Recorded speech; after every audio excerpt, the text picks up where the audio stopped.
Greetings, dear judges. I'm contestant number 1. Today, I'm going to be giving a speech regarding the topic of what advice I would like to give to world leaders if I were to meet them one day. While there are plenty of problems for world leaders to worry about, there is one specific issue that I would like to address and give opinions about: education of literature. As countries strive to develop technology and economy, the education of literature is often overlooked. The way I see it, by promoting literary education worldwide, everyone, from individuals to groups and even societies, can be greatly benefited. To name a few examples, individuals could gain insight and expand their knowledge on certain careers. By reading books set in different career backgrounds, people can understand what the work environment is like, as well as the responsibilities individuals have to shoulder if they are to pursue their careers. As a result, individuals can have a better idea of their future career path. Furthermore, literary education can also offer people different points of view and perspectives on the same topic. To cite an example, through literature, men can see what it is like to live as women and see the problems that women might face in their real lives. Therefore, when working together as teams, groups are more likely to welcome people of all kinds because they can put themselves in others' shoes. Lastly, with literary education, independent thinking skills could be sparked, so that people could see the injustices in societies. In so doing, it will not only allow those in need to get the help they require, but also strengthen people's bond with each other, which creates harmonious societies. In conclusion, if I were to give world leaders an advice, it would be for them to encourage literary education around the globe, so that a path to a greater future can be smoothly paved for everyone, from individuals to groups and even societies. And that would be the end of my speech today. Thank you, everyone.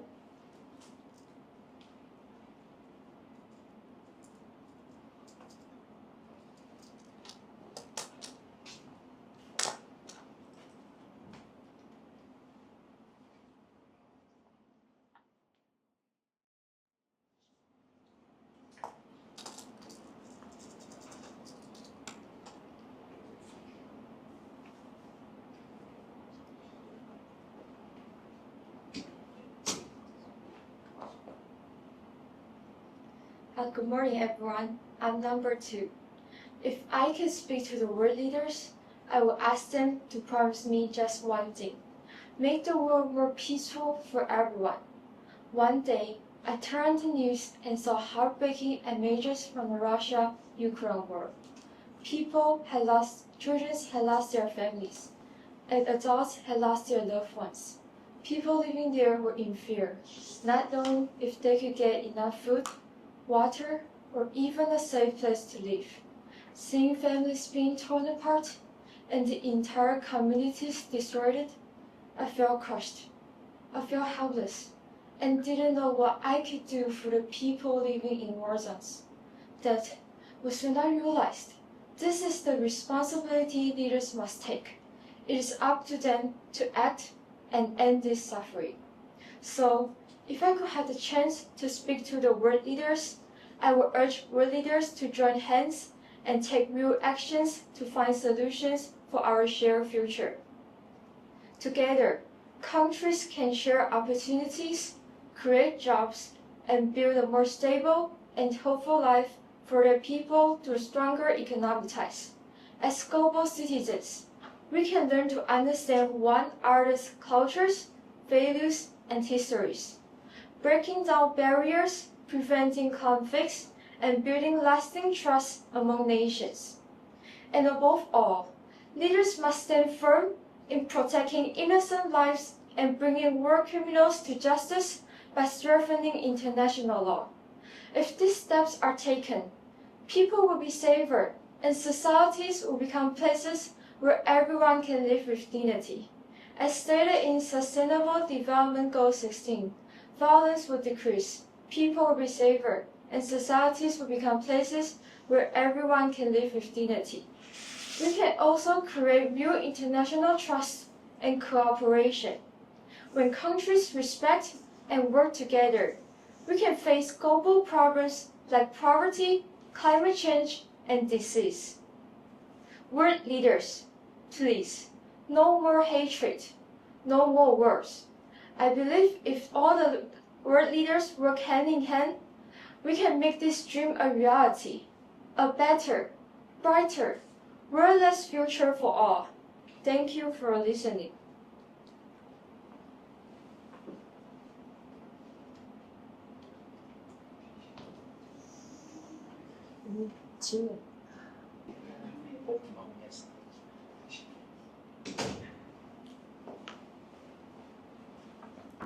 Good morning, honorable judges.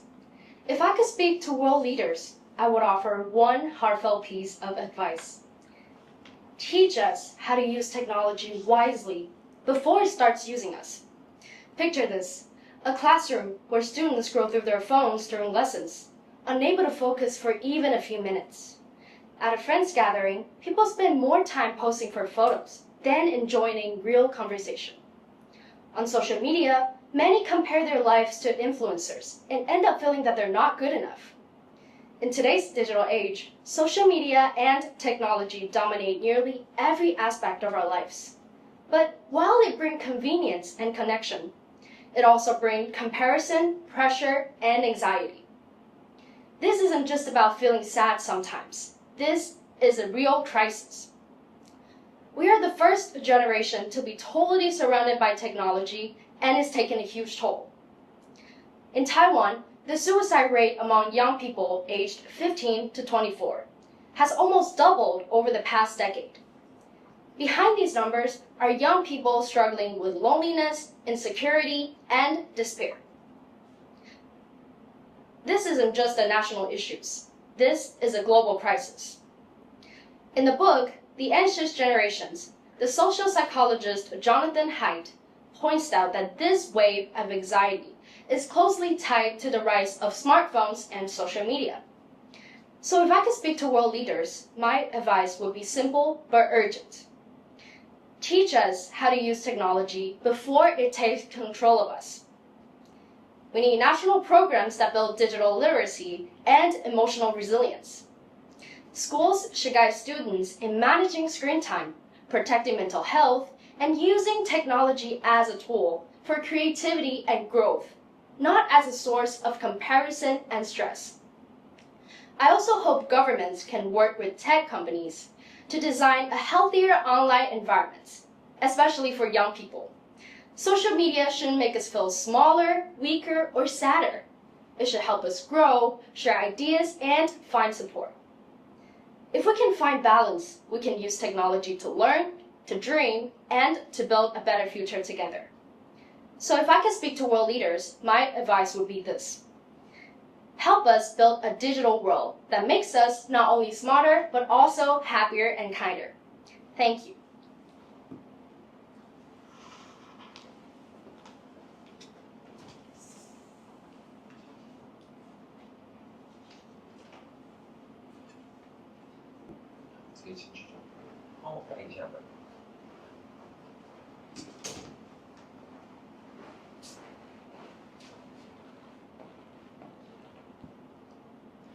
Good morning, teachers and judges. I'm participant number 4.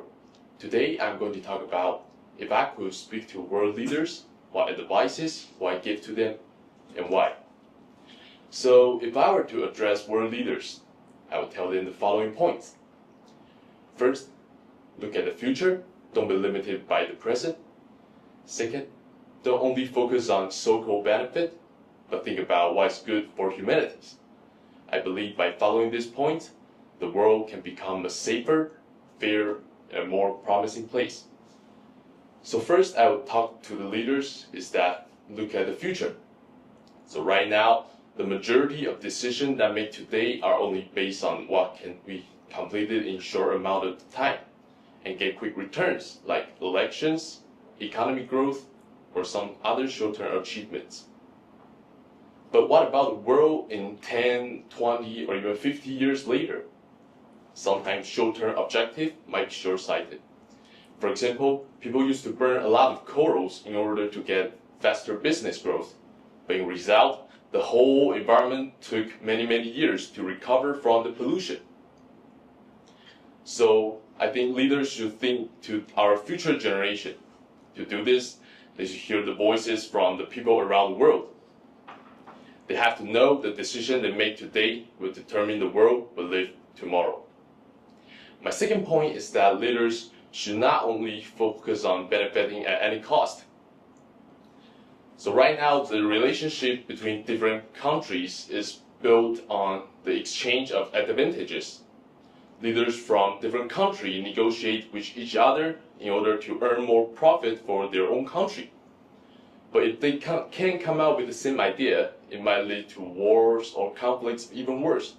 For example, Ukraine used to want to join European Union, but Russia, a country nearby, didn't want it to join European Union. And this led a war that's still ongoing nowadays, which is heartbreaking. So I believe leaders should think in a more human way. We all know that leaders are human beings, and their people are also human beings. So they should act like a human when talking to each other. They shouldn't like a computer that can only calculate advantages and disadvantages, but a human being that shows kindness and friendship with each other.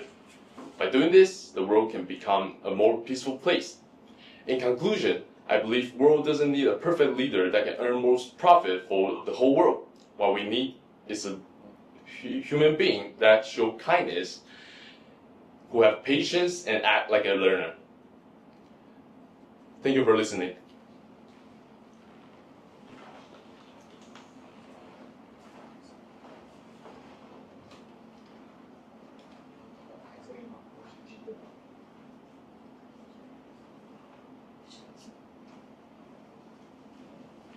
你再讲讲看。喂喂喂，听得到吗？有声音吗？喂喂喂。哎，有。有人可以讲。那我要喊下一号了哦。对，可以。哦好。5号请进场，6号请准备。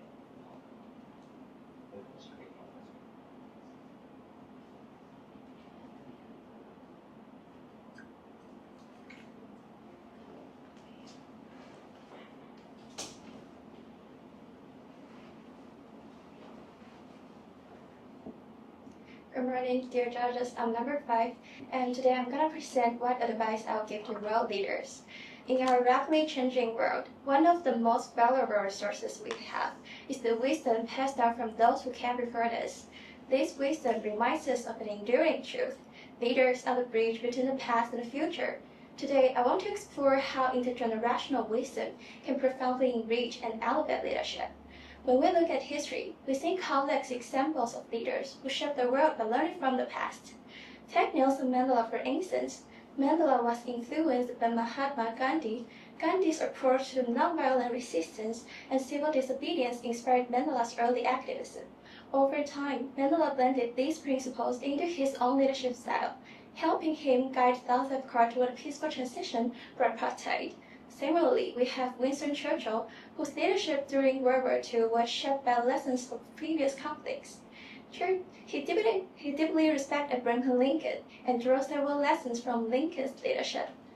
One key lesson was Lincoln's ability to maintain national unity during the Civil War. Churchill admired how Lincoln balanced firmness with compassion, especially in dealing with dissent and preserving democratic principles. Through both examples, it becomes clear that leaders are the bridge between the past and the future. Now, effective leadership isn't just about looking back, it's also about forging ahead.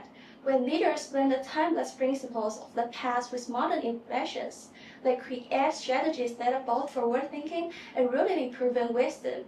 This balance allows leaders to navigate the complexities of today's world with confidence and insight. And let's not forget human element. Intergenerational wisdom also teaches empathy and resilience. When leaders understand the struggles and triumphs of those who came before, that lead with greater compassion and a deeper understanding of diverse perspectives. In conclusion, embracing the wisdom of the past isn't just about looking backward, it's about building a stronger, more insightful future, because at the heart of leadership lies a powerful truth. Leaders are the bridge between the past and the future. By weaving this wisdom of the past by weaving these principles to modern leadership, modern leaders can inspire progress and foster more resilience and compassionate growth. Thank you.6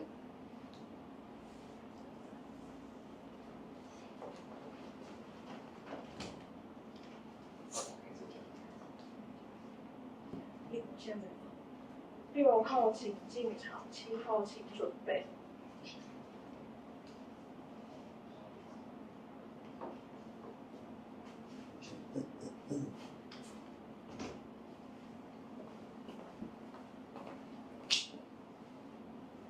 Good morning, judges. Today, my topic is My Inner Voice to the World Leaders. Africa remains the region with the highest proportion of hungry people in the world, where millions face severe food shortage due to poverty, conflict, and climate change. In sharp contrast, not long ago, a promotion at McDonald's in Japan, where Pokemon cards were included in Happy Meals, resulted in massive food waste, as customers purchased the meals only for the cards and discarded the food. This ironic situation highlights the global imbalance between scarcity and waste.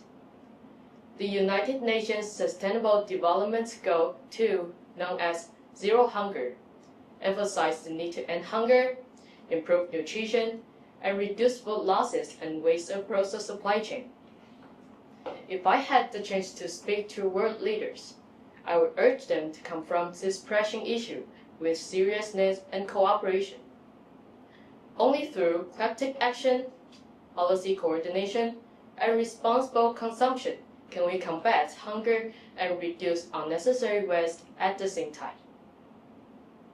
I would also call for the world leaders to figure out the solution together to achieve a goal. Humanitarian assistance is an essential response to this challenge. Providing nutritious food, medical care, and emergency rations can directly save lives that are at risk from hunger. At the same time, long-term solutions are equally important. Reducing losses along the supply chain through better storage, transportation, and distribution can preserve more food for those in need. Moreover, promoting a culture of cherishing food through food and agricultural education can raise awareness about the value of every meal. By equipping hunger-stricken nations with agricultural knowledge and technology, we can help them achieve self-sufficiency and resilience.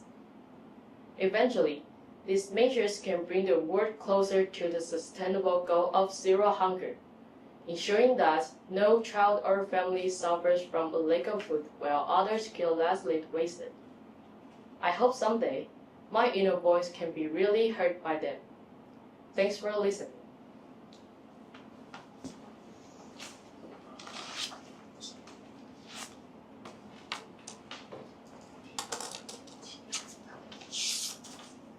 号请进场，9号。要收网，对。要收。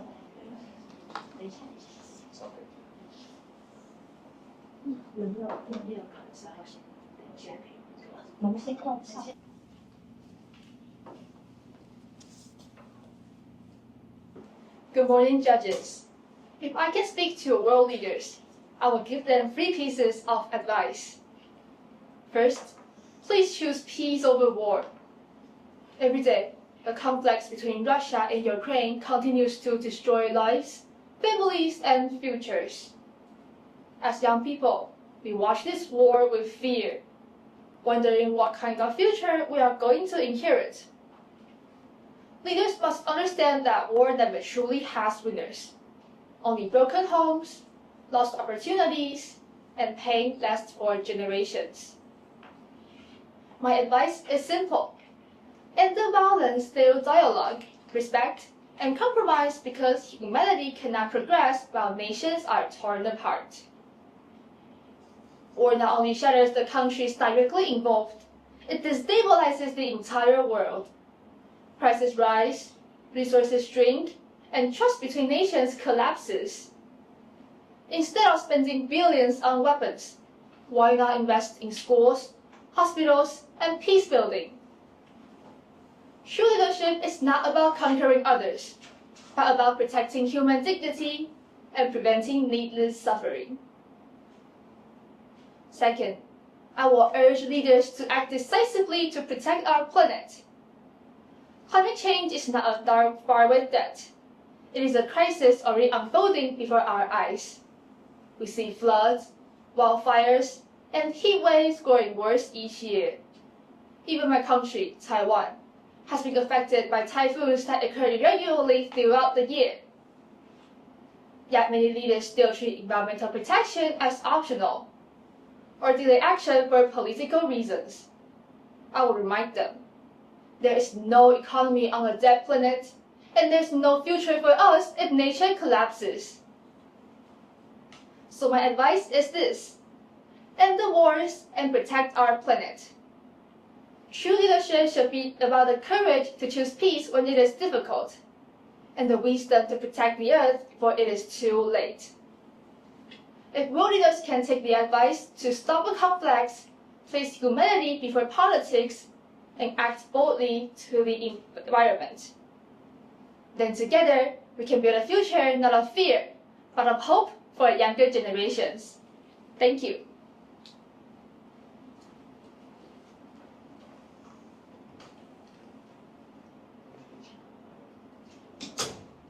9号请进场，10号请准备。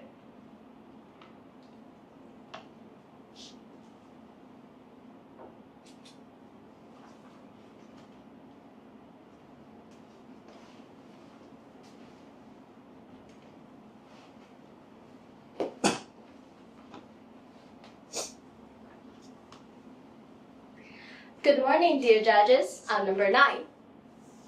As members of this great world, we all have the power and responsibility to make it a better place, especially now with artificial intelligence growing so fast that it sometimes feels like it's competing with us. If I have a chance to speak to world leaders, I would tell them, no machine can replace human because we have empathy. With the advancement of technology, AI has become incredibly sophisticated.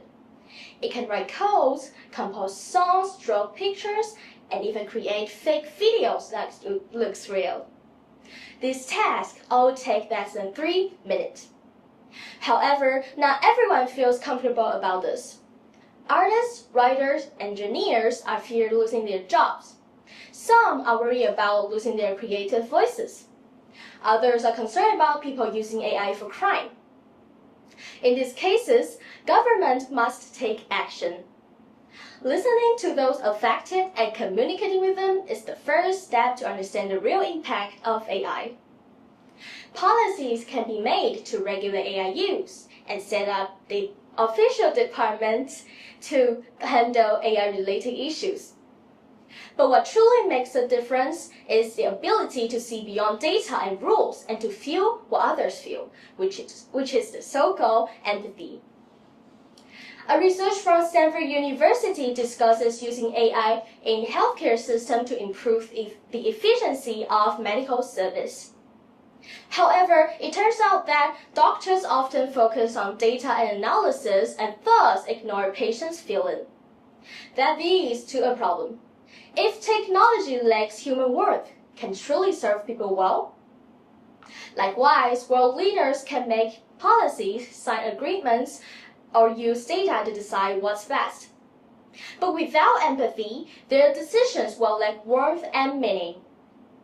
When leaders truly listen, care, and act with compassion, their choices will not only solve problems, but heal people's heart.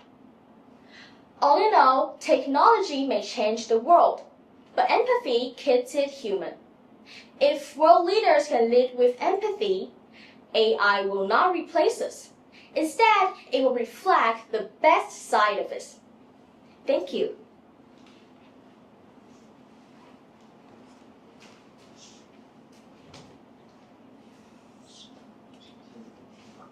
10号请进场，11号请准备。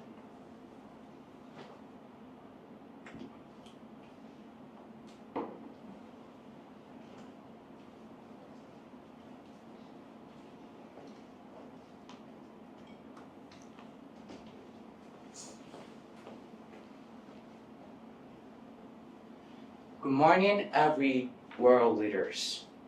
If I could speak to you today, I would ask you to choose peace over power and act for humanity. In 2025, our world is once again facing the pain of the war.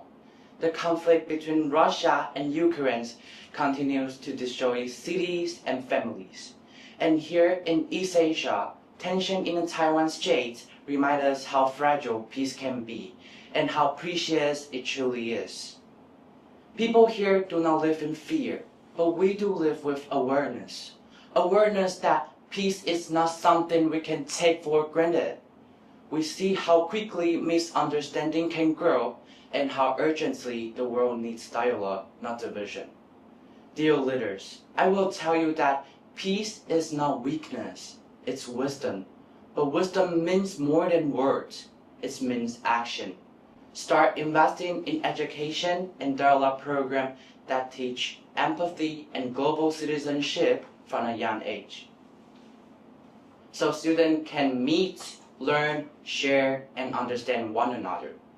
Replace competition with cooperation and fear with friendship. Secondly, stop seeing peace as charity. Treat it as policy. Found peace initiative as strongly as you found the military.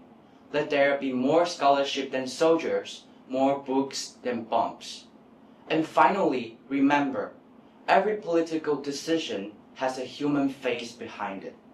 A father who prays, a mother who fears, and a child who dreams for the future. Dear leaders, please build a positive and encouraging environment. We need it to shape open minds and inspire hearts. Plan our national budget wisely, ensure that every resource is used to support education, innovation, and social welfare. And also remember, every political decision have to around the peoples. Every policy, every plan, and every dream. Thank you.11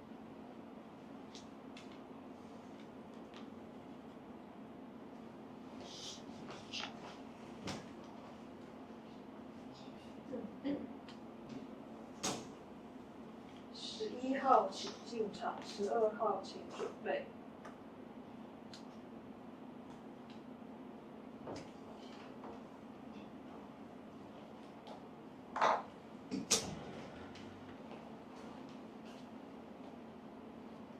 Good morning, ladies and gentlemen. Today, my topic is, if you had a chance to speak to world leaders, what advice would you give them and why? I had one simple advice to speak to world leaders. Invest in education, not just as a rule or policy, but as a promise. Back in junior high, I really didn't understand why I had to study. I did exams, memorized textbook, but inside I felt lost and unsure of why it mattered. Then one day, my teacher said something that changed me. If you study only for grades, you will always feel painful. But if you study for the person who you want to be, you will find meaning. That moment made me realize education isn't about numbers, it's about choices. The choice to grow, to dream, and to shape your own future. Education gives us the power to choose. After listening to my teacher's words, I started studying not for exams, but for myself. I found out that I could decide who I want to be, and that freedom was just priceless. Every small effort became meaningful, and I began to see learning as a way to build my own life. education also teaches us to embrace empathy. When people learn, they understand each other's struggles, cultures, and ideas. I believe a world with education is a world with less conflict and more cooperation. Leaders must make education a right, not a privilege, so every child can have a hope and a bright future. Sadly, not all children can go to school. Poverty, war, and lack of resources keep many away. Leaders must make education a right, not a privilege, so every child can have a hope and a bright future.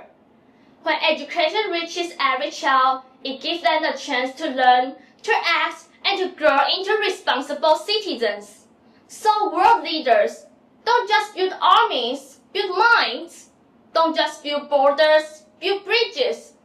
A world led by fear will fall, but a world led by education will rise. Investing in education is investing in hope and a future where every child has a choice, a voice, and a chance to succeed. Thank you for listening.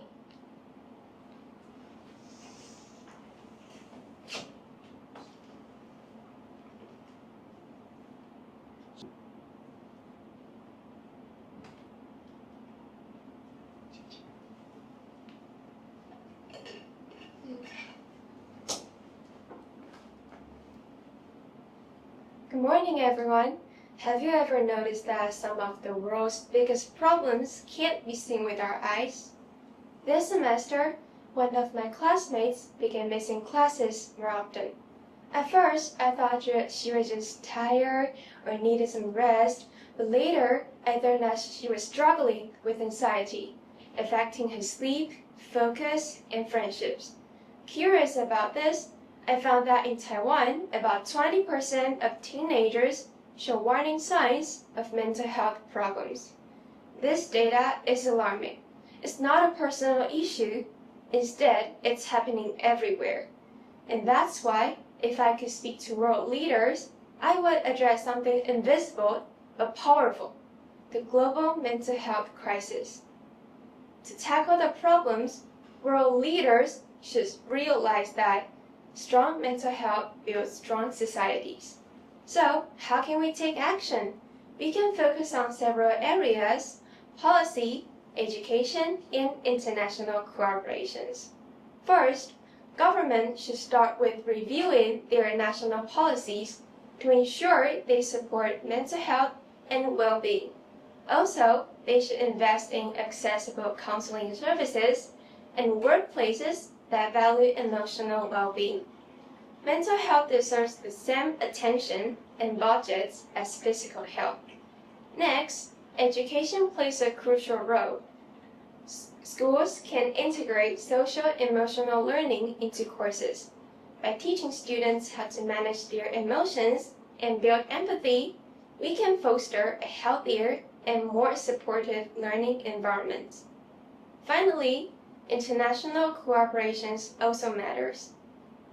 Government officials can collaborate with international partners to host global forums, allowing more people to share ideas and participate in solutions. All in all, the global mental health crisis may be invisible, but the impact is real. So please take action now. It's time for world leaders and all of us to see the unseen. A healthy mind builds a healthy world. Thank you.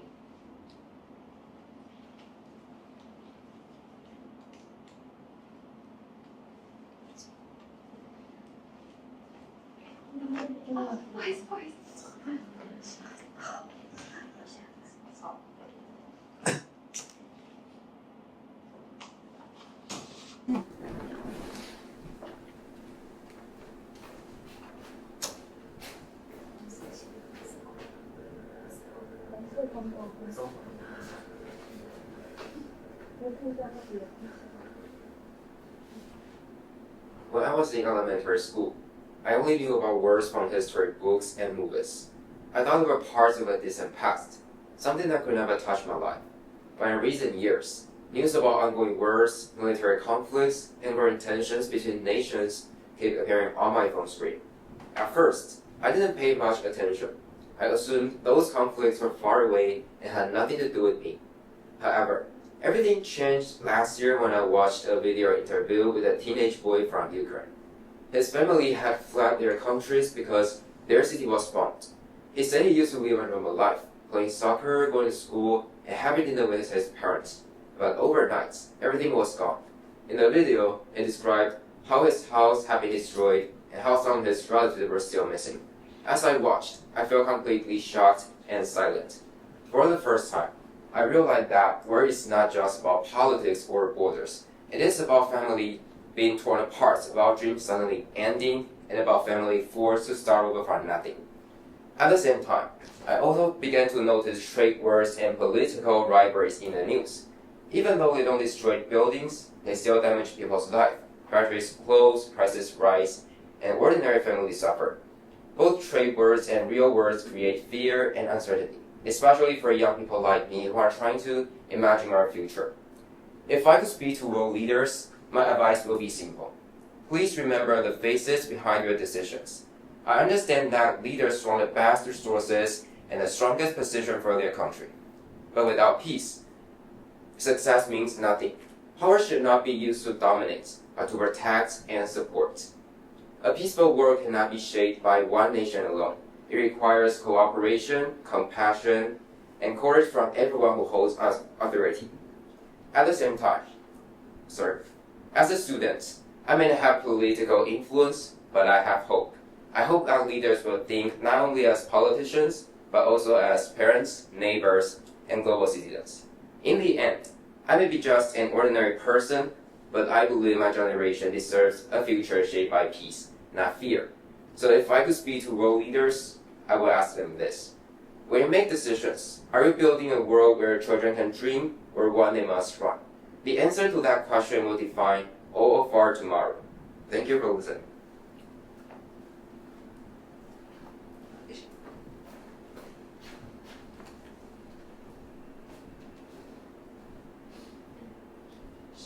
号请进场，15号请准备。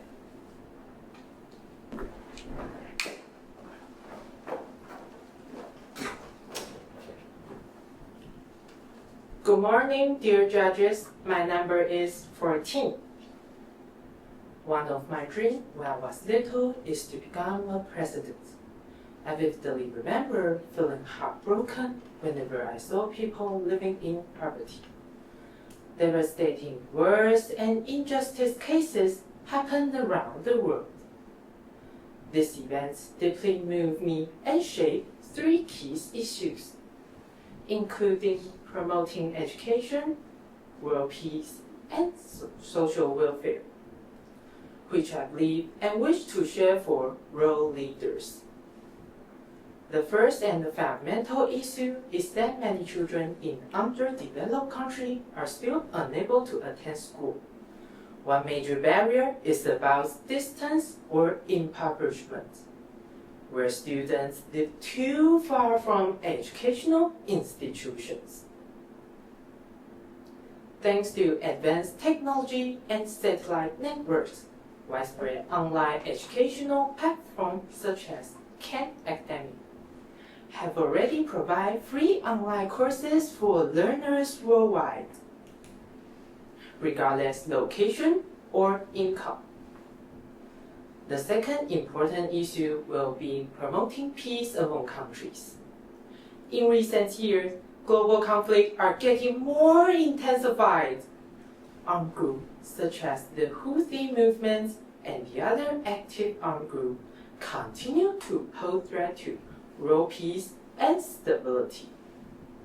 If country leaders fail to address the problems, those nefarious groups will escalate their attacks and targeting other nations, leading to the outbreak of wars among countries. Therefore, it is imperative that country leaders should take proactive measures to prevent violence and foster international peace. The last issue will be enhancing social welfare systems. Comprehensive social welfare systems should include public health, safety, and economy. providing citizens with essential supports and benefits, as well as reduce burden on people. However, effective implementation of social welfare requires a responsible country leader and governance. A wise and accountable government must manage public resources efficiently to truly meet people's needs. After all, citizens are the fundamental basis of a nation. That's all for my speech. Thanks for listening.15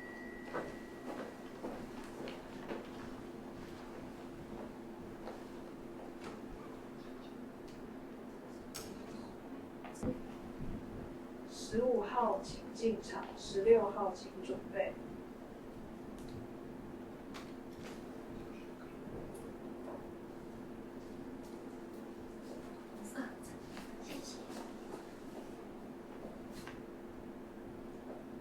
Have you ever thought about how many people are affected by one decision from a world leader?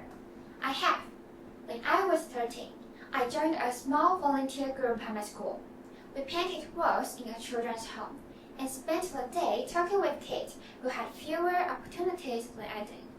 I realized when someone speaks, many ears listen, and when someone leads, many lives wait for change. That moment stayed with me. It made me understand that leadership is not just power, it is responsibility. I believe leaders do not stand only for themselves. We, the ones without our voices, depend on those leaders to speak for us. Their choices shape our education, our jobs, and even our family lives. A single law, a single decision can open opportunities or close doors for millions. This is why I care deeply about who takes leadership and how they act. As a young woman in Taiwan, I see how female leadership matters.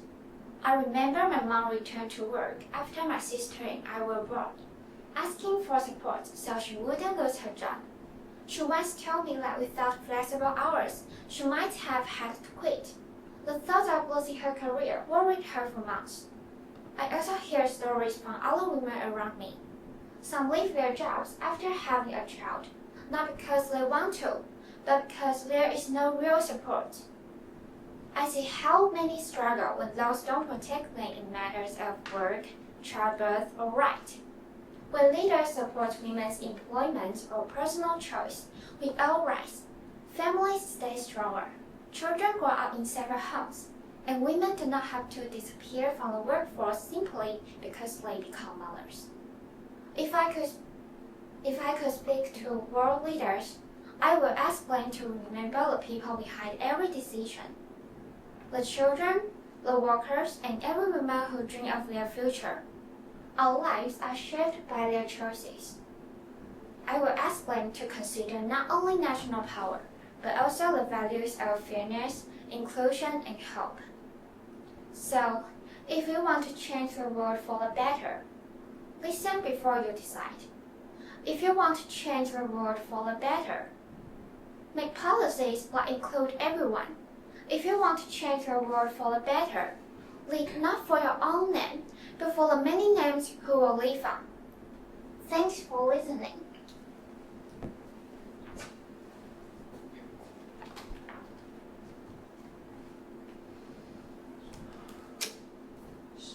号请进场，17号请准备。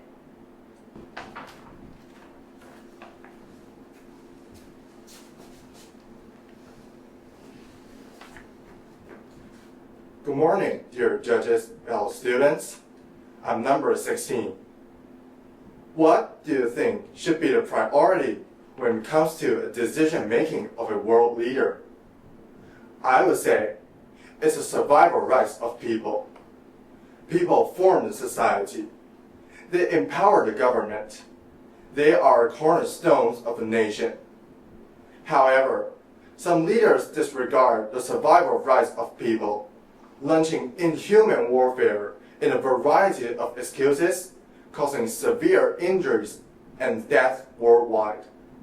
So, if I get to speak to world leaders, I would say to them, put people before power, and call upon ceasefires and negotiate with their enemies and potential enemies. SDG 16 mentions peace and justice, which is not only nationally but also internationally. We've been calling for world peace since World War II for decades. But when we look back, have we really achieved this goal in these decades? Not even close.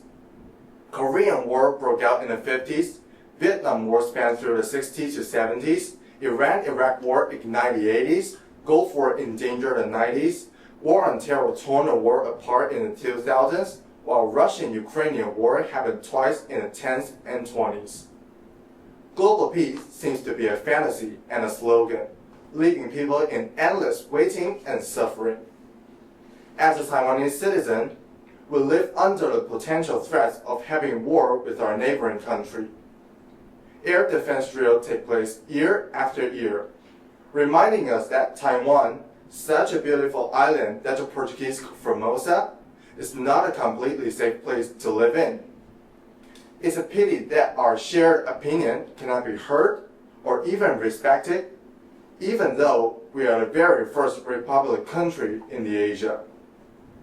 So, if I get to speak to world leaders, I would say to them, put people before power. Every decision making must aim to reduce people's suffering and take people's well-being into account instead of political tussle.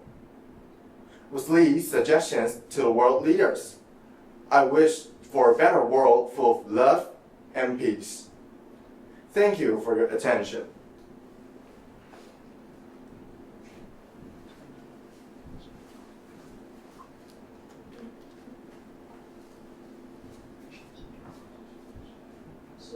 号请进场，18号请准备。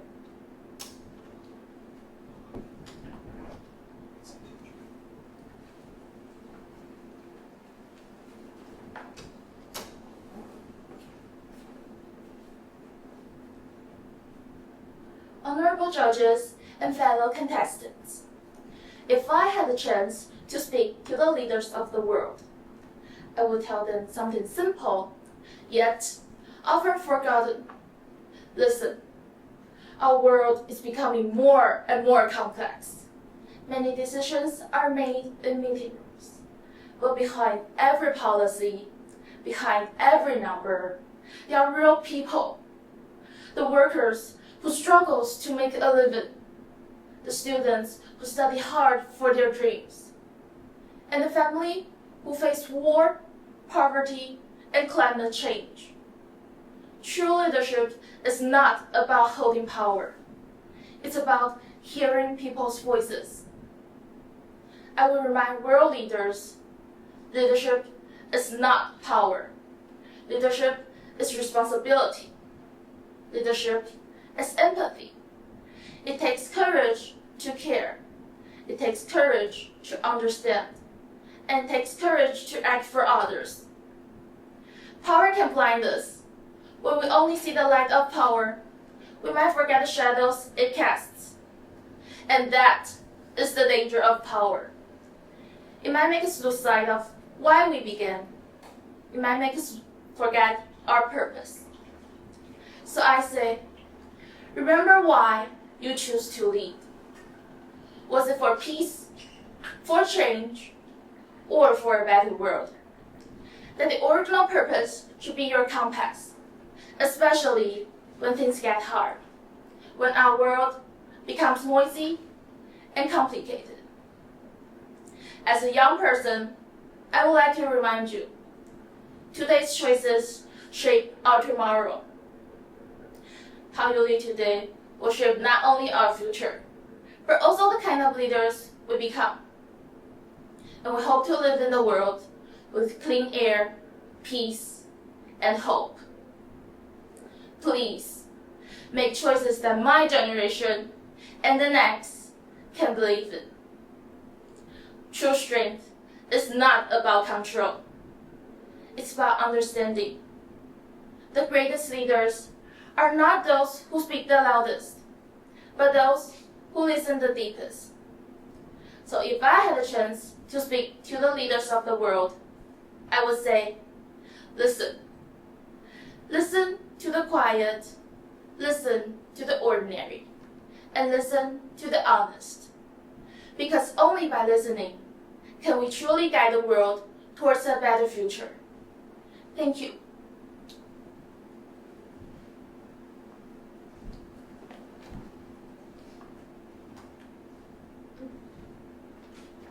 18号请进场，19号请准备。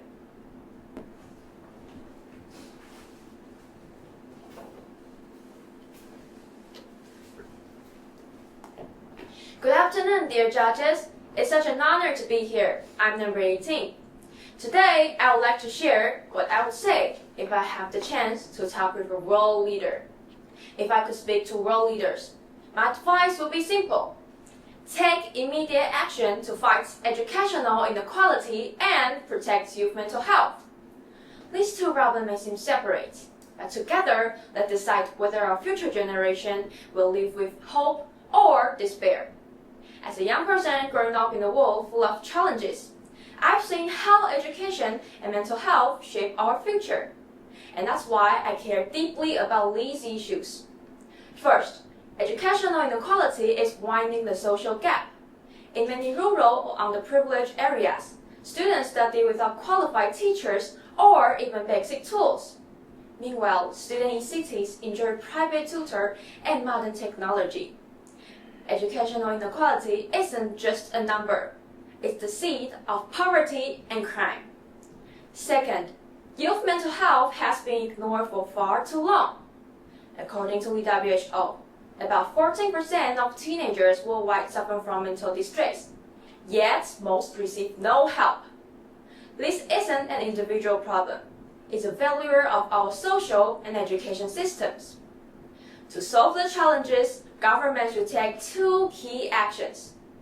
First, ensure equal access to quality education. Finland's policy of education equity gives every child reachable the same chance to learn, with free schooling and supports, which effectively reduces the learning gap caused by wealth disparity. Second, invest in youth care and prevention program. Iceland Youth and Iceland program successfully reduced the youth crime by over 80% by bringing together family, sports, and community activities.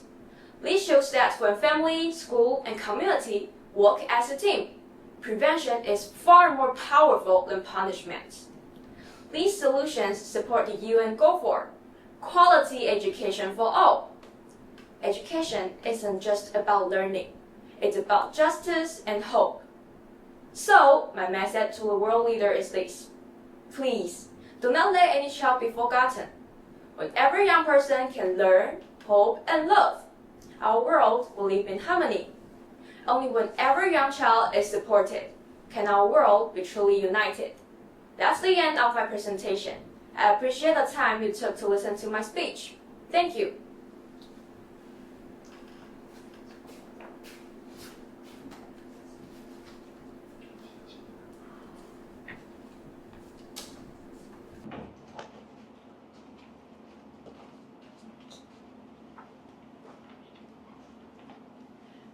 Good morning, everyone. I'm number 19.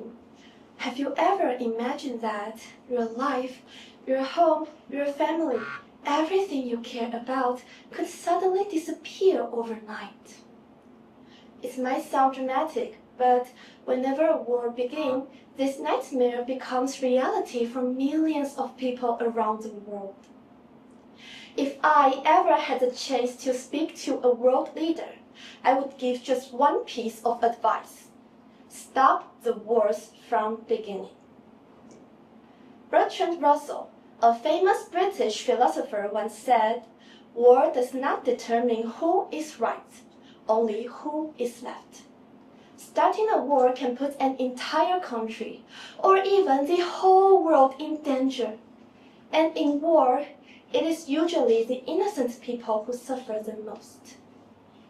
War destroys structures, cities, and even entire countries, taking countless lives in the process. It tears families apart. people often couldn't see their loved ones again.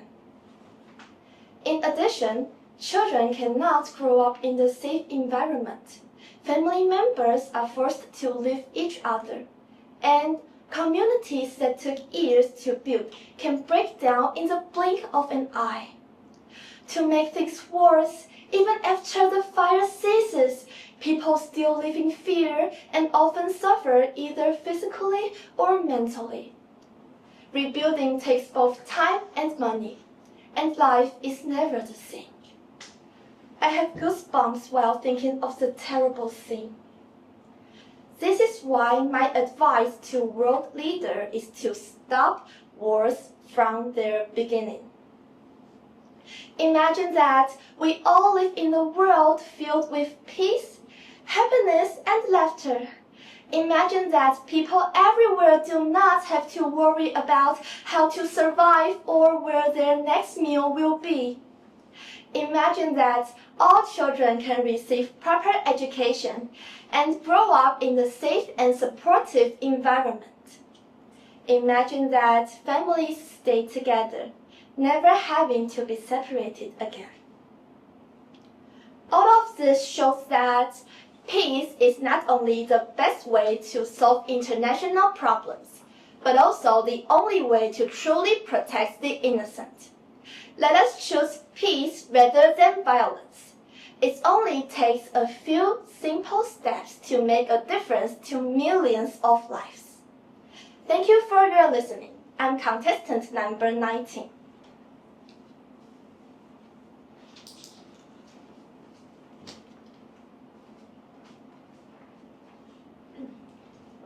号请进场，21号请准备。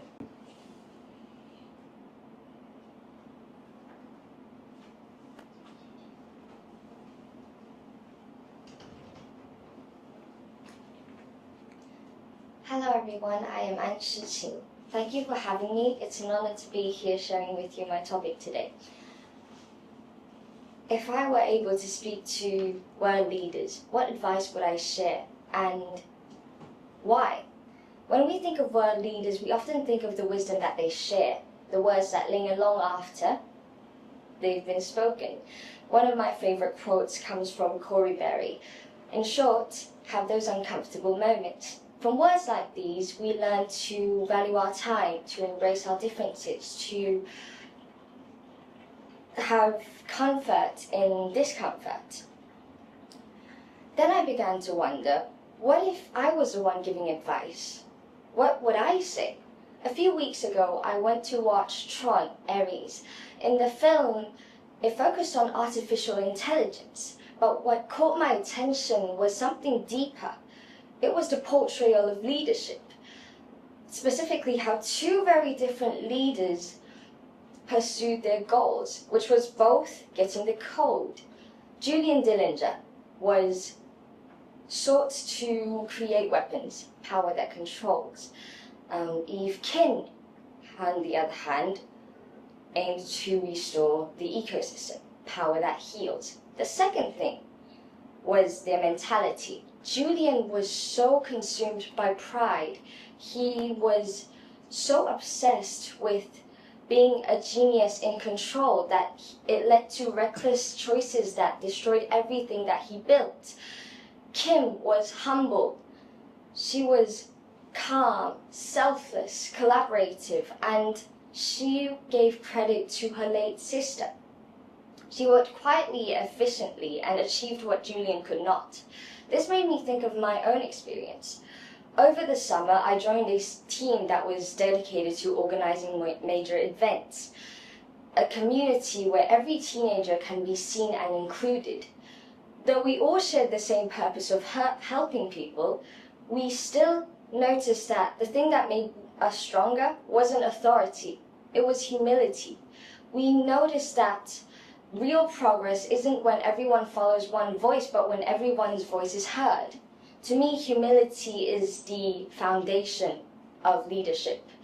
It is something that allows us to see beyond ourselves, to acknowledge our own limitations and faults, and to make decisions that serve people and not our pride. being humble and leading doesn't mean being weak. It means having the strength to create space for others to shine. Because when people feel seen and valued, they don't just follow, they unite. So if I wanted to share things with world leaders, I would tell them this. Lead with intention, not ego. Lead with humility, not pride. Because truly, a true leader isn't about having the loudest voice in a room. It's about having the courage to listen and the grace to come by. And this is my speech. Thank you.21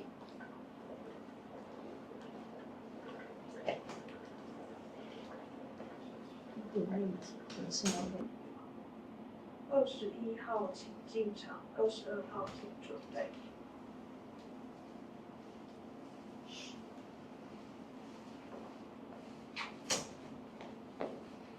Good morning, ladies and gentlemen.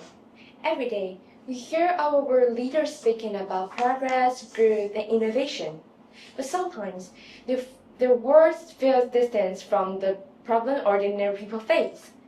As a senior high school student preparing to step into that world, I would like to give the advice to them.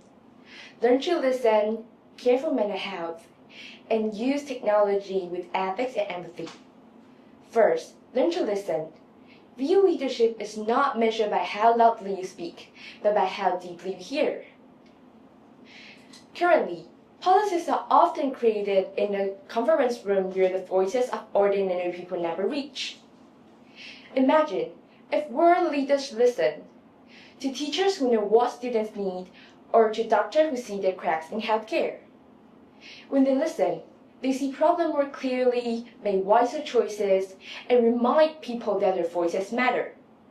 Second, take mental health seriously. My generation is growing up in a world never slows down. We scroll through the news of wars, disasters, and the pressure to be perfect online. Many of my classmates smile in public but struggle in silence. Depression and anxiety are not statistics. They are stories sitting next to us in the classroom. So, if government invested in the mental health progress, the way they invested in defense, we will have fewer broken spirits and a stronger society. Finally, use technology with ethics and empathy. Artificial intelligence is reshaping our world faster than a loss can catch up. For example, while AI can diagnose diseases, it also raises questions about who owns our most personal medical data and whether the machine can truly replace the care of human doctor. Also, it can replace jobs, leaving thousands of families uncertain about their future, which may in turn worsen social inequality. AI should serve humanity, not the other ways around. Therefore, the world leaders must ensure that the progress is guided by conscience as much as by code. In conclusion, leadership is not about commanding others, it's about connecting with them. If world leaders could truly listen, care, and lead, they will not only shape a better present, but also inspire a future worth believing in. That is my presentation. Thank you.22号请进场，23号请准备。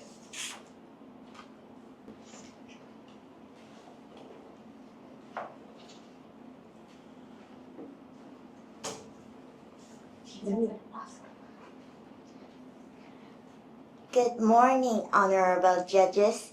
I'm number 22. If I could speak to world leaders, I would offer them 3 pieces of advice. First, I would encourage them to act rather than speak. It is important to act because solutions are never forged on adequate arithmetic alone.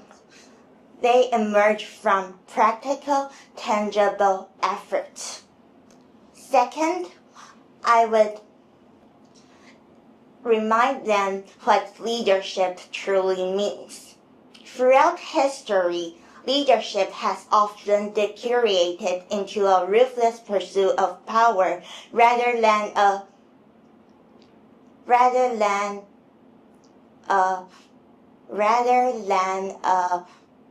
commitment to help people. True leadership should begin not with authority, but with awareness. An awareness that every law, every policy, every decision would create ripples across generations, affecting countless lives in ways we may never fully see. Consider climate policies. Every decision we made today may determine whether the future generations inherit a thriving planet or a devastated one. Wars, on the other hand, are not mere announcements. Wars are not mere announcements. They are tragedies that shape the destiny of thousands and leave scars long after the final battle ends. Third, I would urge them to transcend the divisions of gender, race, and religion, and instead embrace the principles rooted in international law, justice, and equality.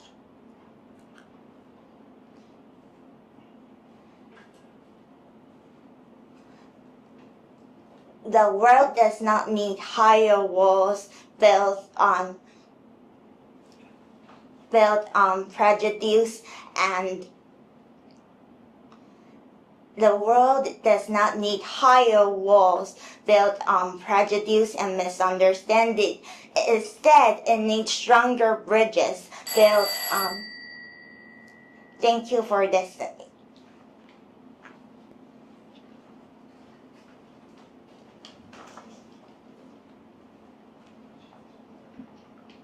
23号请进场，24号请准备。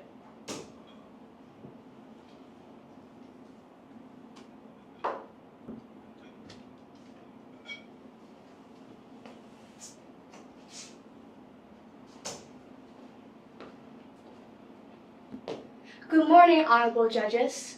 If I could speak to world leaders, my advice would be this: lead with unity. Let me share my family story. In the 2000s, my Filipino mom moved to Taiwan to work as a factory worker. Back then, the policies for foreign workers were still very limited. Most migrants worked blue-collar jobs in construction, elderly care, and factories. They often didn't have access to many rights or resources. But over time, things started to change. The policies improved. Applying for blue-collar jobs, qualifications to identification cards were more accessible than ever before. As the atmosphere in the society shifted, my parents decided to become residents of Taiwan. In the following years, more and more foreign workers started to feel the change. Society and the government were slowly beginning to welcome them. And at the same time, the government soon realized how much these workers were contributing to the economy, but to the diversity and strength of the country as a whole. 10 years later, I was in elementary school. I was the only foreigner in my class. Some of my classmates were curious about me. Some would leave me out on purpose. At that time, I didn't really understand why. But as I grew older, things began to change. People around me learned more about diversity through social media, school, and experiences. Now, my high school classmates are more open-minded and kinder. It takes time for the locals to learn more about diversity and embracing differences. So, to all world leaders, lead with unity, be a role model, In my story, it shows us how a government can create a society with diversity, embracing people of differences. See diversity as a strength instead of a challenge, treating all your citizens as part of one community. My family story proves that when a nation chooses inclusion, it becomes stronger. Not just economically, but socially and emotionally as well. Look closely at the potential of a diverse community. Lead your people to listen and to understand. Recognize the value of people of different races in your country. Don't treat them as outsiders, but as part of your nation's progress. Thank you.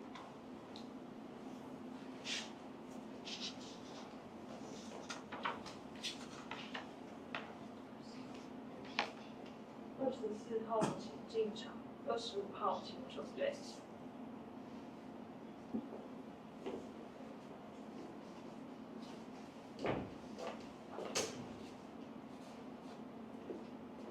Good morning, honorable judges, guests, and everyone. If I could speak to one world leader, I wouldn't choose a politician at the conference table. Instead, I would choose a man who rarely appears before the world. The supreme leader of the Taliban, Ibadullah Akhundzada. I will not begin with cold statistics. I will begin with the story. Imagine a girl in Afghanistan. She wakes up with dreams as bright and brilliant as any child in the world. To learn, to explore, to build a life of her own choosing. She keeps her notebook under her pillow, secretly practicing the words she loves to know. But one day, the classroom doors are sealed shut to her forever. Another day, the curtains of her own home are drawn, as if to erase her very existence from the world. This is not a fabricated tale. It is a daily reality for thousands upon thousands of women and girls in Afghanistan, whose presence is being systematically erased from public life, from schools, from workplaces, from hospitals, from the streets. Supreme Leader Akhundzada, my message to you is simple. Do not look away. Your decisions are shaping the futures of millions. When you issue decrees that bar girls from classrooms or women from workplaces, the cause is far more than education or income. It's a safety. It's a dignity. It's a quiet extinguishing of a nation's brightest flame. You hold the power to change this, to end the rules that make fear an ordinary part of life. The true measure of power is not in control, but in the courage to protect the vulnerable. If you truly desire a stable and prosperous Afghanistan, then that would be the part of building it. Let them learn. Let them work. Let them be seen. Please understand, this is not about making concessions to the West. This is an investment in Afghanistan's future, an investment that will outlast any decree.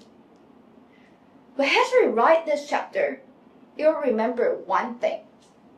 Whether you chose to defend hope or to extinguish it, act not out of fear tradition alone, but out of fundamental responsibility to protect human dignity. The world is watching, but more importantly, the girls of Afghanistan are waiting. Thank you.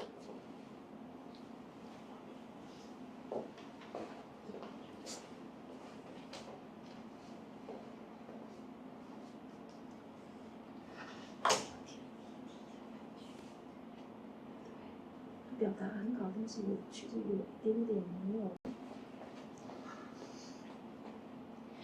Dear Mr. President, let's pretend we're just two people and you're not better than me. Perhaps we can have a little talk. Good morning, honorable judges. I'm number 25. And here are the messages I will convey. First, true leadership is not about exercising control, but demonstrating genuine care. As a high school student, I witness leadership every day. In class leaders who organize activities, in teachers who guide us with patience, and even in friends who cheer others up when things get hard. True care not only has a power to inspire a person, to cheer a group, but also play a vital role in transforming a better nation. The individuals we truly admire are not those who command authority, but those who extend understanding. Second, I would urge them to cooperate as students do. In school, teamwork is the foundation of growth. When we do projects, we share ideas, divide tasks, and celebrate together. In the world, in a sense, is a vast group project. If nations could collaborate with curiosity, rather than compete out of pride, solutions would emerge more swiftly and the future would be far brighter. Lastly, I will remind them that the choices they make today determine the world we inherit tomorrow. When leaders choose to invest in clean energy, education, and mental health, they should show us that they believe in a future where both people and the planet can thrive. We, the younger generation, are eager to learn, to create, and to care. But we need leaders who share that same vision and commitment. Together, we can build a world defined not by fear or division, but by innovation, compassion, and shared purpose. In conclusion, true leadership begins with empathy, grows through cooperation, and endures through responsibility. If leaders can care like teachers, cooperate like students, every leader can unite with purpose and act with heart and shape a tomorrow worthy of our hope. Thank you for listening and have a nice day.26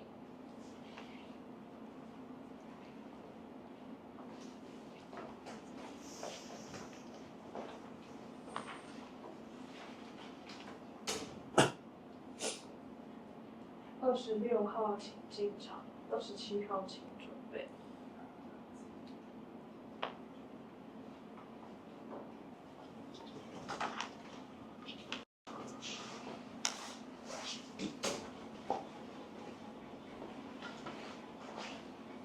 So, good morning, honorable judges and world leaders. I'm number 26. Sorry, I'm a little nervous.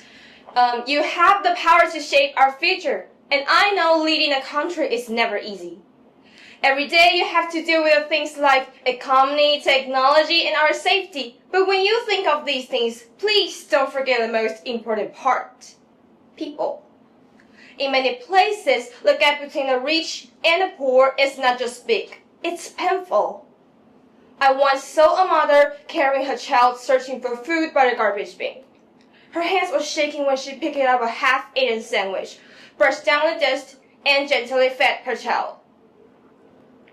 Just few steps away, people are walking out of the supermarket, carrying bags of things they don't even need. I just can't forget the moment. I was wondering, since we have so much food, why there's still people starving, why we still have homeless. And it's not just part of my memories. It's a real happening issue, and it's a warning. Take another example. Some of the homeless, they want to get a job. But if you want to get a job, you have to have your address, you have to have your home number. But I don't have money. How can I get a place to live? How can I get my own phone number? Let's take another one. One day, on my way to school, I saw some workers sitting by the road having their simple lunch boxes while people in suits passed by holding expensive coffee. They live in the same city, but they never truly meet. We obviously see the problem is not only about money. It's about their life distance. So, in my advice, when you plan for growth, please plan for the fairness too. By your policies to help people live equally, access to food, access to education, and their health care. not as privileges, but as basic right. A strong economy can go forward if you left half of your people behind. Leadership is not only about to lead us forward, it's about to listen to those who are not able to speak out, those who are unseen or unheard. Remember, the world are not built by the hands of rich. It's built by the hopes of ordinary people. So when you think of the future, don't just think about like how tall our building will be or how much money we'll make. Just listen more to the people and lift our people together. And that is my speech. Thank you.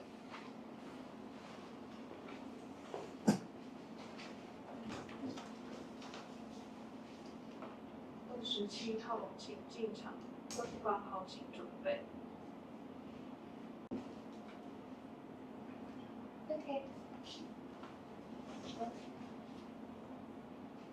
Thank you. Okay. Good afternoon, dear judges. Or good morning, dear judges. I'm number 27, and if I ever had a chance to meet the leaders of the world, I would give them just one piece of advice. Please listen to the voices of teenagers. We live in a world that's changing faster than ever before. Artificial intelligence is right in the future, and the new world, and something like climate crisis threatens our home, inequality, and mental health problems are shaping the way we live and dream. Every day, young people are expected to live in a world that wasn't even designed for us. In Taiwan, many students study from sunrise to midnight, and some of us work part-time to help our families, and we don't even have proper labor protection. Others are silently battling anxiety, depression, or loneliness while pretending everything is fine, because the society also tells us to be strong, to endure, and to grow up quietly. We are told to follow the rules, to be obedient, to wait for our turn to make changes. But by the time it's our turn, there might be no clean air to breathe, no safe internet space to speak, and yet no system left to protect our vulnerable. So that's why my advice to the world leader is simple. Just let young people join the conversation, not just to be told, but to be heard, not just to follow, but to create. Invite us into the classrooms, governments, and communities. Let us share what we feel, and what we hope for. Because every policy about the future should include the voices of those who are living it. We are not just citizens of tomorrow. We are part of today. We write poems, we protest, we fall apart and stand back up again. We are more than the next generation. We are the generation that can help you see the world with empathy again. So please, trust us, listen to us, and work with us.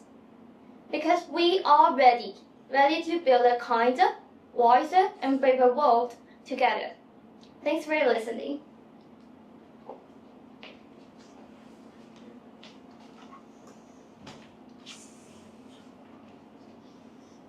号请进场，29号请准备。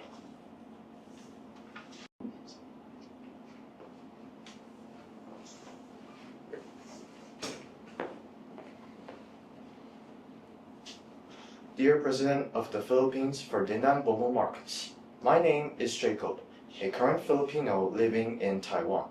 Although I'm far from home, my heart has never left the Philippines. Every day, me and my family watch the news, hoping to see our beloved country rise stronger and brighter. But often, we are also filled with concern for the problems our nation faces. Today, I want to share 3 things that I believe our government and world leaders should focus on: climate action, land restoration, and education. These 3 things are not separate issues. They are deeply connected, and together they shape the future of every Filipino. First, climate action is a threat we can no longer ignore. every year, most of our people suffer from powerful typhoons and devastating floods. Homes are washed away, farmlands are destroyed, and lives are lost. If we need to work together, we must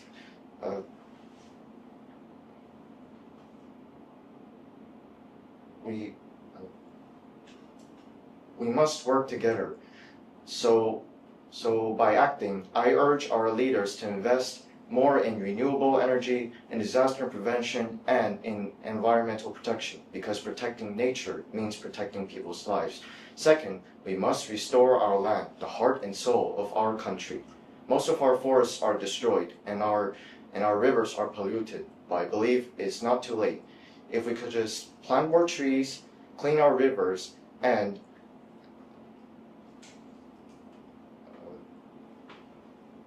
etc., then the Philippines can become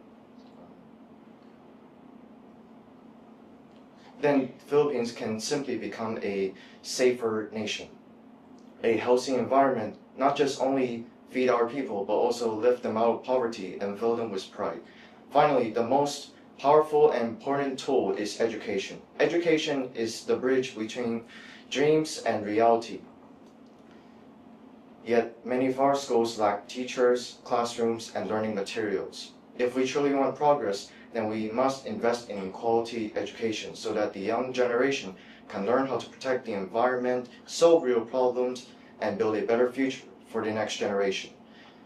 Ladies and gentlemen, I believe world leaders should listen to the voice of the youth. We are not just the future, we are the present, and we also deeply care about our homes. If we work together with courage, compassion, and vision, then the Philippines can become a greater, safer, and wiser nation. I dream of the day when the Philippines shines again, a land that respects human rights, values peace, and stands proudly among the world's best. Thank you.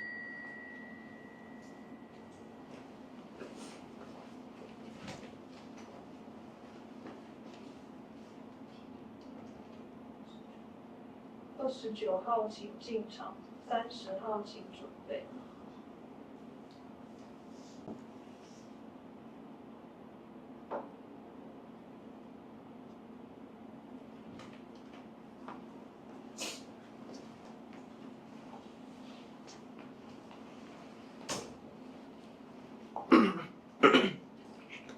Good morning, everyone. If I could speak to world leaders, I would begin by sharing what I see almost every day. Heartbreaking images of wars in the news.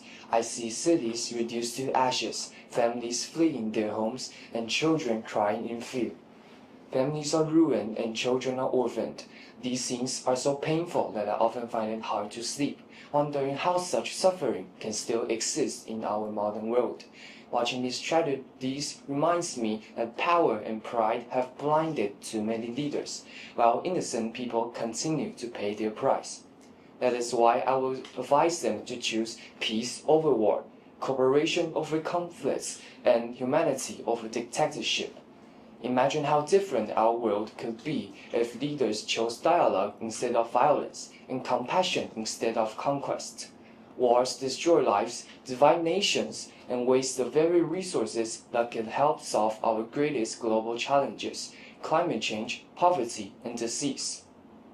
I will tell them that the true strength does not come from armies or weapons, but from understanding and empathy. Every war leaves scars that last for generations. Broken families, lost cultures, and mistrust that poisons the future. Ending wars should not be seen as idealistic, but as humanity's most urgent duty. At the same time, I would suggest them to listen to the voices of the people. Millions live in fear and hunger, waiting for real changes rather than empty promises.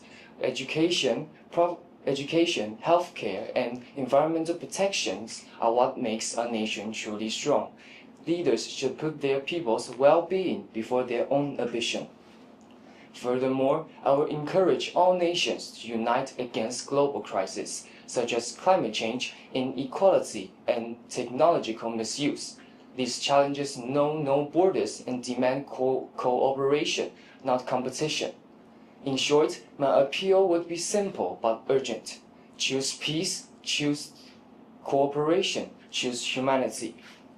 Our future depends not on who wins the next war, but on whether we can finally learn to live and work together peacefully. As a high school student, I'm fortunate to live in such a peaceful and safe country with equal access to education and healthcare. I hope there will be no more wars and conflicts around the world.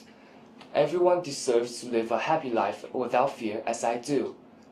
End war and let people live in peace. If not now, then when? Thank you for listening.30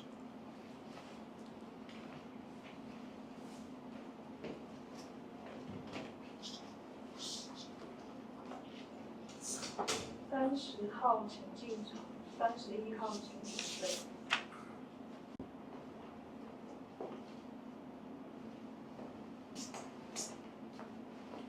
Honorable judges, respected competitors, it is my great honor to share my opinions with you. Think about it. What kind of world do we live in today? Every day, terrifying phenomena unfold before our eyes. Nations fight for their own interest, ignoring people's survival and the social order. Meanwhile, the rapid evolution of technology brings new dangers to the internet, threatening privacy and trust in online communities. If I could speak to world leaders, I would convey one core message: put people first. War does no good for anyone. It destroys the bonds between nations and claims countless innocent lives. Just look at the Russia-Ukraine war. Families have left their homes, lives have been lost, hearts have been broken. Imagine a mother in Ukraine, clutching a child, running through the rubble of what used to be their home. How miserable it is.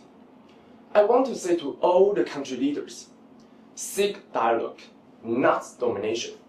When conflict arises, turn to sensible and peaceful communication. Listen to the voices beyond politics, the voices of mothers, of children, of ordinary people. As for technology, various potential threats quietly are hidden behind our daily lives. When was the last time you read a privacy policy? Online, many people's personal information may be collected and exposed, often without consent. As a result, victims may not only lose their privacy, but also wealth. Besides, with the rapid rise of AI, fake information has begun to spread across the internet. For example, a previous video showed Donald Trump kiss Elon Musk's feet, causing widespread confusion among the public. In light of this, I would like to call on the leaders of tech giants. Establish stricter regulations for AI development and digital media. Build comprehensive systems that detect fake content and protect personal data. After all, the purpose of technology is to serve people, not to deceive them. In conclusion, both war and technology reveal the truth that power can either destroy or protect. True leadership is to take responsibility to protect people. Only by putting people on the top priority can leaders prevent people from falling victim to the both visible and the invisible menaces. That's my speech. Thank you.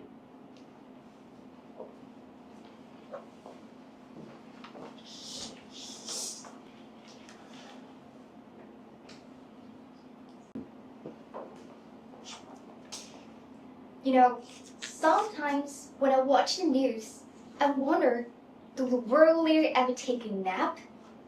It is like every day, someone threatening someone else and showing off new missiles, or arguing over who owns some piece of land in the middle of the ocean.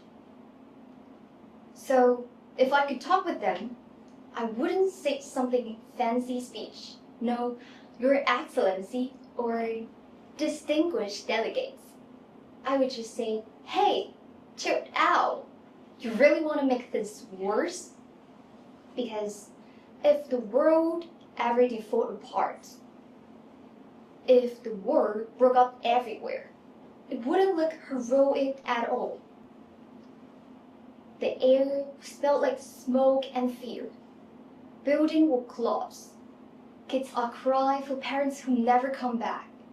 And even soldiers will look around and think, what are we still doing this?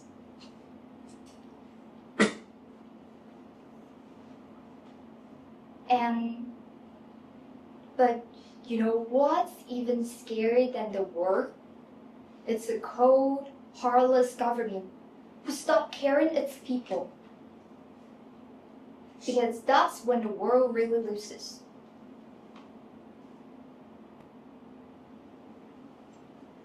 And we wish it were simple. Just help government to stop fighting and listen to each other. But it's not easy. Because the real problem is deeper. Why people get so angry in the first place, and what makes us so emotional that we stop seeing each other as human beings. Look at the conflict between Israel and Palestine. Both sides share history, faith, and emotional tie in same piece of land that both call home. Over time, political struggle, fears, and old goods turn that shared love into conflict. And it's kind of like two people trying to hold on to same memory, that they both care so much, that they end up hurting each other and no one wins. So if I can stand in front of the world leader, I would just tell them this. Before you launch the new missiles or sign that new state, take a deep breath. Remember that every number in your reports, every casualty, every statistic was once a person. Thank you.32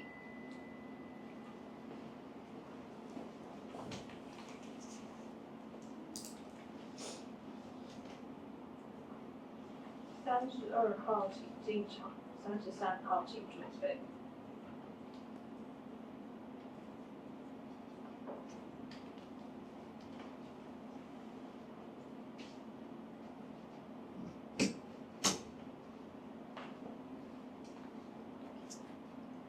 Hello everyone, I'm Mary from Italy and I'm growing up in Taiwan. Today I want to talk about a very meaningful topic. I will respond to a question that you guys already know. That is, if you could speak to the world leaders, what advice would you give them and why? Living in today's society, I often see news that make me think deeply about peace. There are so many issues happening around the world, but today I want to focus on one. The end of Israel-Palestine war that started in October 2023, and fortunately, thanks God, has recently come to an end. So, to be honest, I'm just a high school student, so I don't know anything about politics or the specific reason behind the war.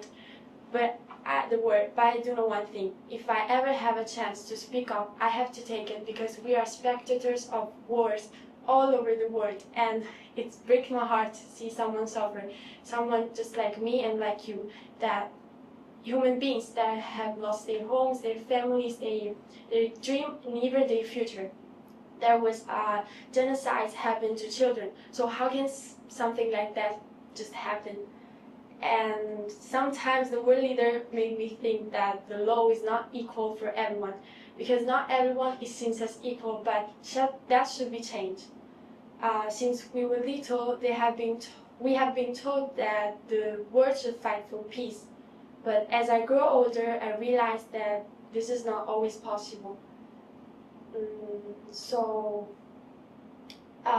even though the war has ended now, it has left behind so pain and destruction, a lot of pain and destruction, and almost all of the Palestine has been reduced to rubble.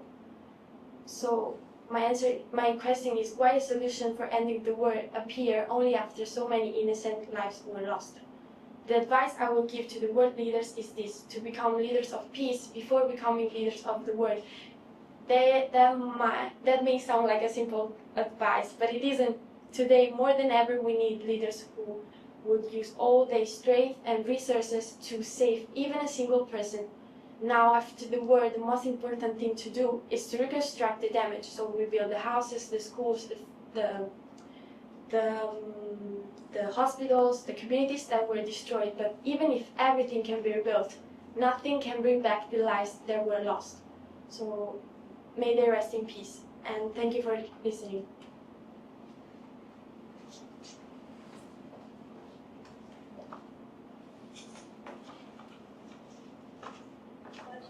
号请进场，34号请准备。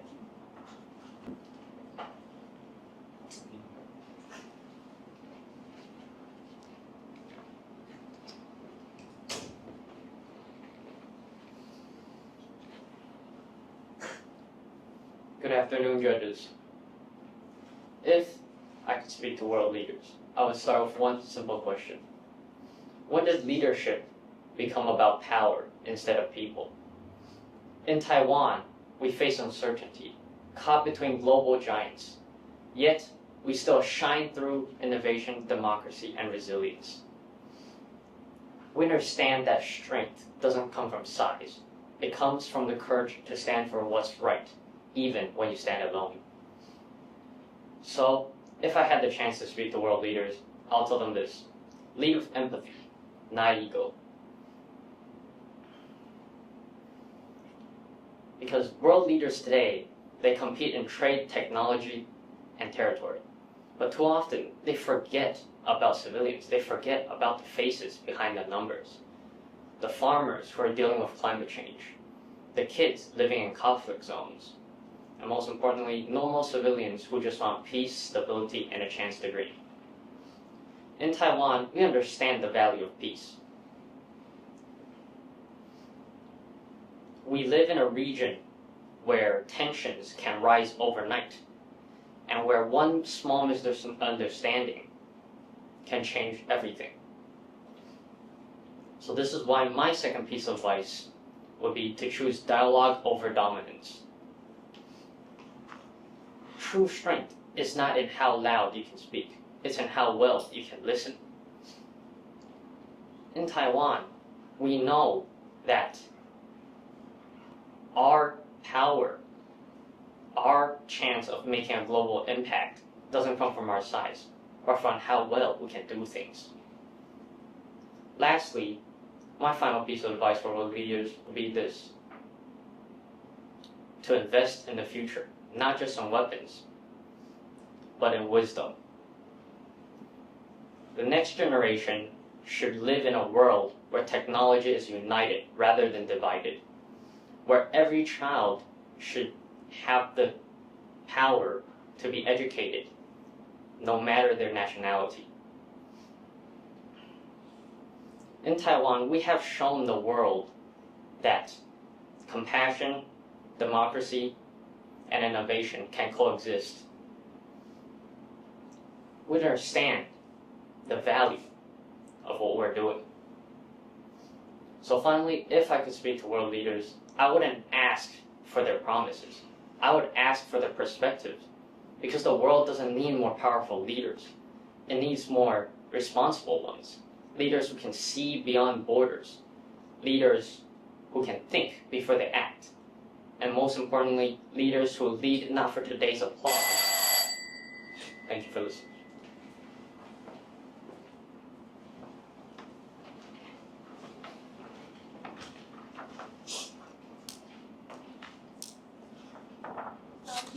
号请进场，35号请准备。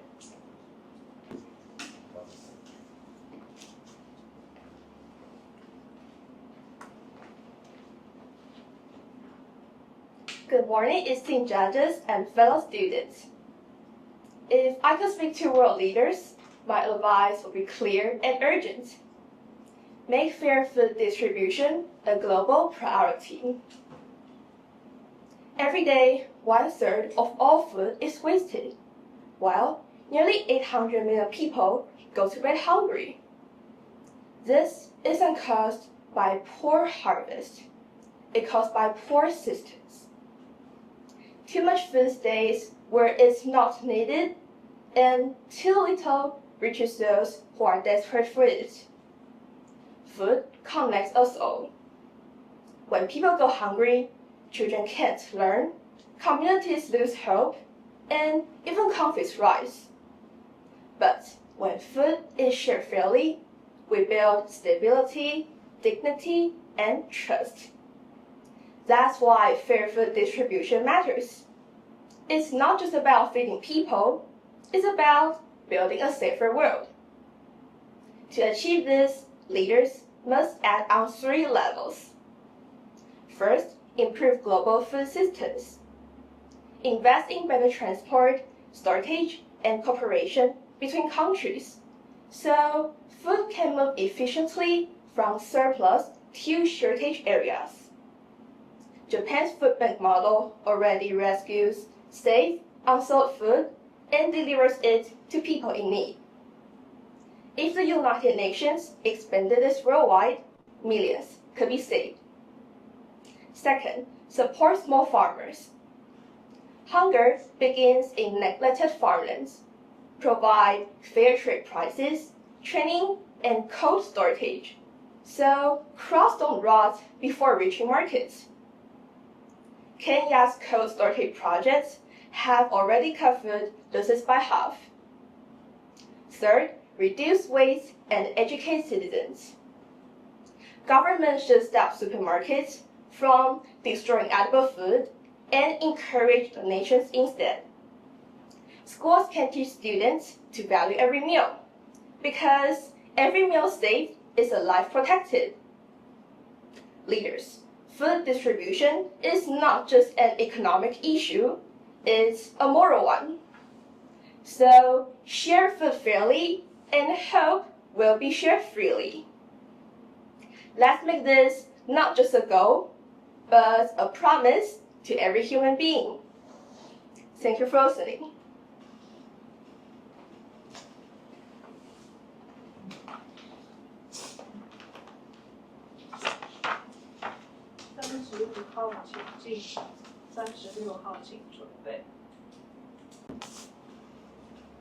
Good morning, everyone.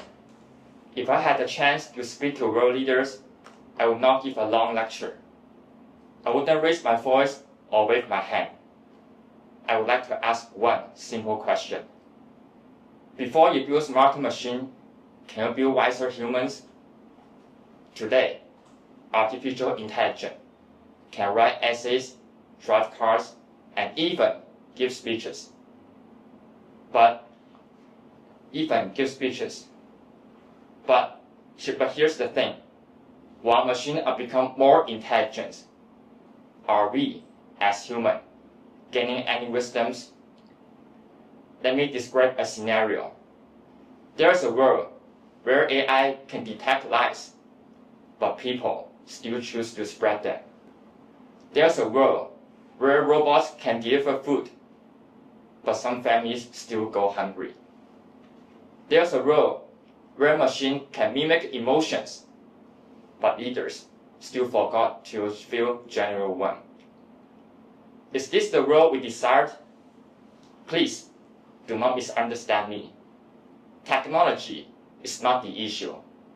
The problem arises when we forgot to use it responsibly. The problem arises when we forgot to use it responsibly. What is truly concerning is machines are acting like humans. What is truly scary is people are beginning to resemble machines, cold, fast, and heartless. Leaders frequently enjoy discuss ambitious visions, such as smart city, big data, and supercomputer. But they often overlook the most critical upgrade of all, upgrading ourselves. We need leaders who invest into technology as well as humanity, prioritizes deeper thinking over faster systems. If I had the opportunity to address world leaders, I would say that they should definitely build great machines. But first, please, focus on building greater humans. Teach listening before you lead. Teach amplify before efficiency. The future requires not only more power, but also more wisdoms. And that doesn't come from machine. It comes from us. Thank you.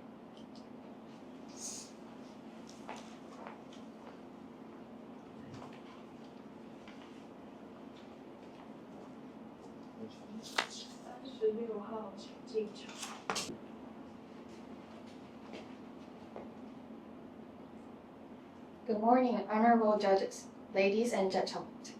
I'm number 36. If I could speak to world leaders, I would tell them one simple thing.